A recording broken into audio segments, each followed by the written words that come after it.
Hello everyone, यहाँ पर toss F6 gear hobbing machine के बारे में हम डिस्कस करने जा रहे हैं। ये बहुत famous foreign made hobbing machine है। तो इसमें क्या किस तरह से पावर मैकेनिज्म है, आपका हॉबिंग कटर कैसे रोटेट होता है, वर्क पीस किस तरह से रोटेट होता है, वो सारे डिटेल्स हम डिस्कस करने जा रहे हैं। आप यहाँ पे देख सकते हैं ये हॉबिंग कटर या सिंपली इसको हॉब बोलते हैं, और ये वर्क पीस है जिसमें बेसिकली गियर ब्लैंक आते हैं। और इन गियर ब्लैंक को, ये आपका चक है, चक के अंदर मैंडल है और मैंडल के ऊपर आपका गियर ब्लैंक माउंटेड रहते हैं। फिर हॉबिंग कटर कंटिन्यूसली रोटेट हो रहा है, plus hobbing cutter vertically downward direction में भी कंटिन्यूसली आ रहा है, जिससे वजह से जो टीथ का विथ है वो कवर होता है, उसकी चौड़ाई में कटिंग करता है।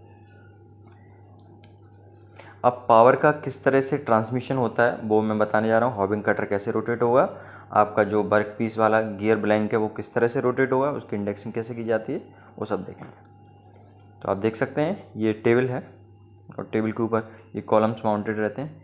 यहाँ पे ये मोटर लगा हुआ है ना, ये करीब 5 HP का मोटर है। और इस मोटर से फिर यहाँ पे बेल्ट ड्राइव के थ्रू पावर का ट्रांसमिशन किया, और यहाँ से बेल्ट ड्राइव के थ्रू फिर पावर आपका, ये देखिए ये शाफ्ट है, यहाँ पे बियरिंग लगा हुआ है, और इस शाफ्ट से इस कॉलम पे, यहाँ पे ये कॉलम है, ये बेसिकली पावर ट्रांसमिट करता है। ये कॉलम, इसके अंदर आपका जो स्क्रू है वो लगा हुआ है, और स्क्रू से फिर ये देखिए ये घूम रहा है, स्क्रू से उधर फ्लाई व्हील, और वहाँ से फिर हॉबिंग कटर में पावर आता है। तो हॉबिंग कटर आपका रोटेट होता है, और फ्लाई व्हील इसलिए लगाते हैं जिससे पावर का फ्लक्चुएशन ना हो ना, एक तरह से पावर को स्टोर करके रखता है। और कंटिन्यूसली आप कूलेंट सप्लाई कर रहे हैं, ऑयल सप्लाई कर रहे हैं, जिससे आपका जो हीट जनरेट हो उसको डिसिपेट किया जा सके, उसको रिमूव किया जा सके।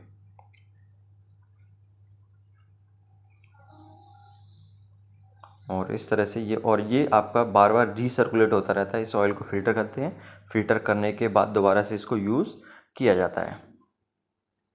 अब हम देखेंगे जो टेबल है, टेबल की इंडेक्सिंग किस तरह से की जाती है, जो गियर कट करने होते हैं। तो यहाँ पे ये देख रहे हैं, ये बेसिकली ABCD गियर लगे हुए हैं इस तरह से, और इनसे हम जैसे जिस भी, ये बेसिकली फ्लेक्सिबल मीन्स इनको निकाल के लगा सकते हैं इसमें। इनसे हम नंबर ऑफ़ टीथ डिसाइड करते हैं यहीं से। ये ABCD गियर लगे हुए हैं, और इनसे फिर ये आप देखिए ये शाफ्ट घूम रही है, गियर से इसमें पावर का ट्रांसमिशन होगा, और यहाँ से फिर आपका वॉर्म एंड वॉर्म व्हील लगा हुआ है। ठीक है, तो ये बेसिकली बंद है क्योंकि इसमें गियर ऑयल भरा हुआ है।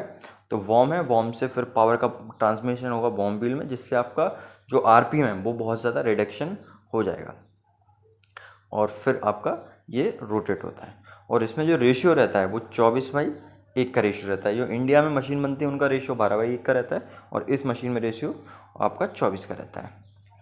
तो इसमें गियर कट करने के लिए किस तरह से सेटिंग की जाती है, आप चाहेंगे तो उसके लिए मैं अलग से एक वीडियो बना दूंगा।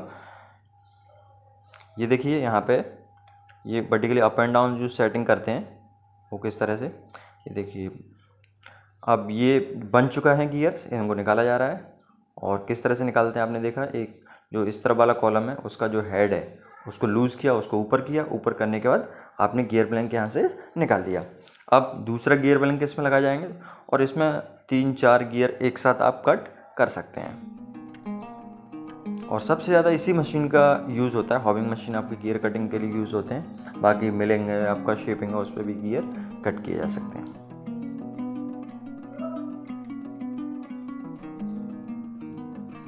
देखिए टाइट कर दिया, और वो जो इस कॉलम, इस तरफ वाला कॉलम है, इसका हेड है, इसके ऊपर इसको क्लैम्प कर दिया। और इस तरफ वाला जो कॉलम है इसको आप टेबल के अबाउट मूव करा सकते हैं आगे पीछे, और इसका बेसिकली काम वर्कपीस को सपोर्ट करना ही होता है। वर्कपीस को जैसे भी आपका गियर ब्लैंक होता है उसके हिसाब से आप आगे पीछे कर सकते हैं इस तरफ वाले हेड को।